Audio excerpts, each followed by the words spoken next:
आप देखेंगे कि भारतीय जनता पार्टी भी कास्ट सेंसस पर बात करने लगेगी और हो सकता है आश्वासन भी दे दे कि सबसे बड़ी भूमाफिया पार्टी अगर कोई है तो वो भारतीय जनता पार्टी है। उन्हें तो ये कहना चाहिए था, ये बताना चाहिए था कि आखिरकार लोक नायक जयप्रकाश जी के नाम पर जो म्यूजियम बना, उस म्यूजियम पे ताला किसने लगवाया। कभी उत्तर प्रदेश में किसी सरकार ने ऐसा नहीं किया होगा कि किसी महापुरुष के कार्यक्रम में अगर कोई शामिल होना चाहता है तो उस शामिल नहीं होने दिया। और ये सरकार कह रही कि हम $1 ट्रिलियन की इकोनॉमी बनाए, जो डेंगू जैसी बीमारी से गरीब को न बचा पाए।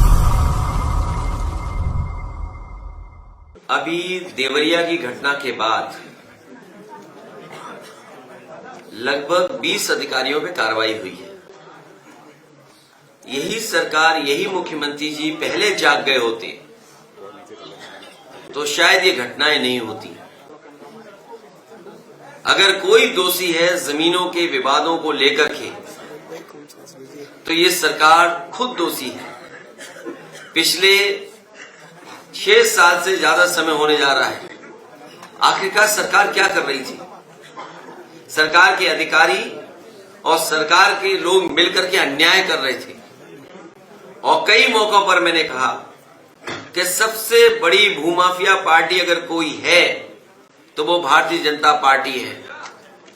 आप अयोध्या की रजिस्ट्रियां चेक कर लीजिए, बनारस की रजिस्ट्रियां चेक कर लीजिए, इस राजधानी लखनऊ की रजिस्ट्रियां चेक कर लीजिए।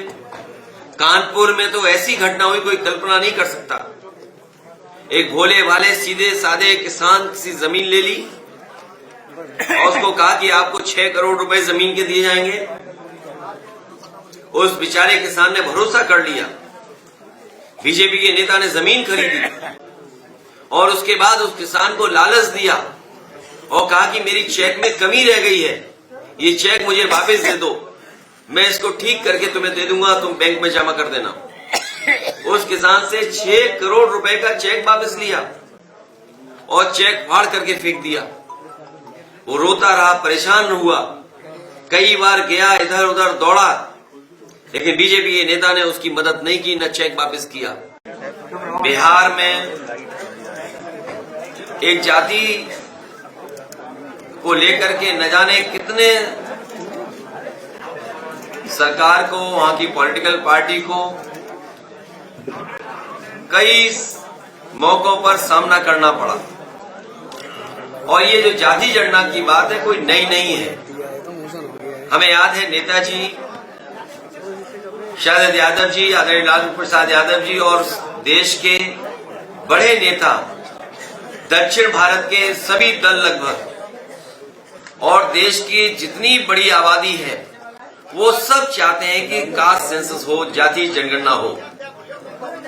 और इसके पक्ष में उत्तर प्रदेश की ज्यादातर जनता है। देश में एक माहौल बना है। न केवल आज समाजवादी पार्टी बल्कि देश की सभी पार्टियां आज चाहती हैं कि कास्ट सेंसस हो। अगर मैं कहूं कि मैं गवर्नमेंट सर्वेंट हूं तो क्या गवर्नमेंट सर्वेंट नहीं है? वो गवर्नमेंट सर्वेंट नहीं है क्या? क्या गलत कहा मैंने? और फिर उन्हें तो ये कहना चाहिए था, ये बताना चाहिए था कि आखिरकार लोक नायक जयप्रकाश जी के नाम पर जो म्यूजियम बना है, उस म्यूजियम पे ताला किसने लगवाया। कभी उत्तर प्रदेश में किसी सरकार ने ऐसा नहीं किया होगा कि किसी महापुरुष के कार्यक्रम में अगर कोई शामिल होना चाहता है तो उस शामिल नहीं होने दिया जाए।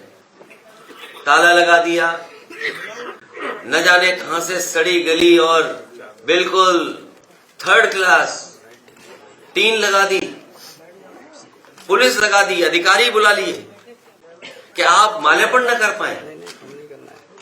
ये कौन से संविधान में है? ये किस सरकार ने करना है? क्या सरकार इस बारे में बताएगी कुछ? और फिर छापा मारने वाले, किसी अस्पताल में गरीब का इलाज नहीं हो पा रहा। आप पीएससी, सीएससी, जिला अस्पताल, मेडिकल कॉलेज चले जाएं, किसी गरीब का इलाज नहीं हो पा रहा है, न दवाई मिल रही है। आप हम लोग राजधानी में रहते हैं, किसी अस्पताल में चले जाओ आप, अगर वहां पर दवाई मिल रही हो तो बता दें आप, इलाज हो रहा हो तो बता दें आप। और ये सरकार ये सरकार कह रही कि हम $1 ट्रिलियन की इकोनॉमी बनाएंगे, जो डेंगू जैसी बीमारी से गरीब को ना बचा पाए। डेंगू की बीमारी से गरीब को नहीं बचा पा रहे। आप पता करिए उत्तर प्रदेश में किस तरीके से लोगों की जान जा रही है। वो मैं तस्वीरें नहीं दिखाना चाहता हूं, वो किस हालत में है इनका स्वास्थ्य विभाग। स्वास्थ्य विभाग की हालत क्या है।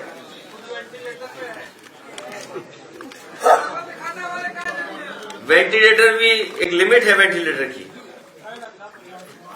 ये जो दवाइयों का इन्होंने पकड़ा था, अगर आपको याद हो, ये जो दवाइयों का इन्होंने पकड़ा था, याद है क्या हुआ उस दवाई की जांच का? एक्सपायरी दवाइयों का जो इन्होंने पकड़ा था, ये है स्वास्थ्य विभाग।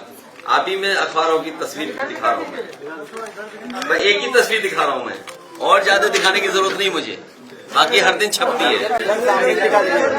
ये है जिला अस्पताल, ये है लखनऊ के अस्पताल, बताइए ये अस्पताल है। और जितने मेडिकल कॉलेज बनाए हैं, मैंने सदन में भी पूछा था कि किसी भी मेडिकल कॉलेज में जो नॉर्म्स हैं उसके तहत क्या अपॉइंटमेंट्स हो गए वहां, क्या असिस्टेंट प्रोफेसर पर्याप्त हैं, क्या एडिशनल प्रोफेसर पर्याप्त हैं, क्या टेक्निकल। और हमें उम्मीद है कि 2024 का चुनाव आते आते आप देखेंगे कि भारतीय जनता पार्टी भी कास्ट सेंसस पर बात करने लगेगी और हो सकता है आश्वासन भी दे दे। कई दल इसके खिलाफ थे या वो कास्ट सेंसस नहीं करना चाहते थे, लेकिन इधर देखने को मिल रहा है कि वो दल भी सब साथ आ गए हैं। सामाजिक न्याय, सोशल जस्टिस और इक्वलिटी की बात तभी होगी जब कास्ट सेंसस हो पाएगा। बीजेपी प्रोपेगेंडा में बहुत आगे है। उनके मुख्यमंत्री सदन में भी एक बार वो बात जो उन्होंने झूठ फैलाई थी, 46 में 56 सदन में भी कह गए। और जब उनसे पूछा गया कि आपकी सूची कहां है 46 लोगों की, वो सूची आज भी जारी नहीं हुई है। इसलिए यहां जितने भी सम्मानित प्रतिष्ठित लोग बैठे हैं, राजनीतिक लोग हैं, समझदार लोग हैं, वो राजनीति को समझते हैं, राजनीति को किस तरीके से देखते हैं, उनका हक सम्मान कहां है।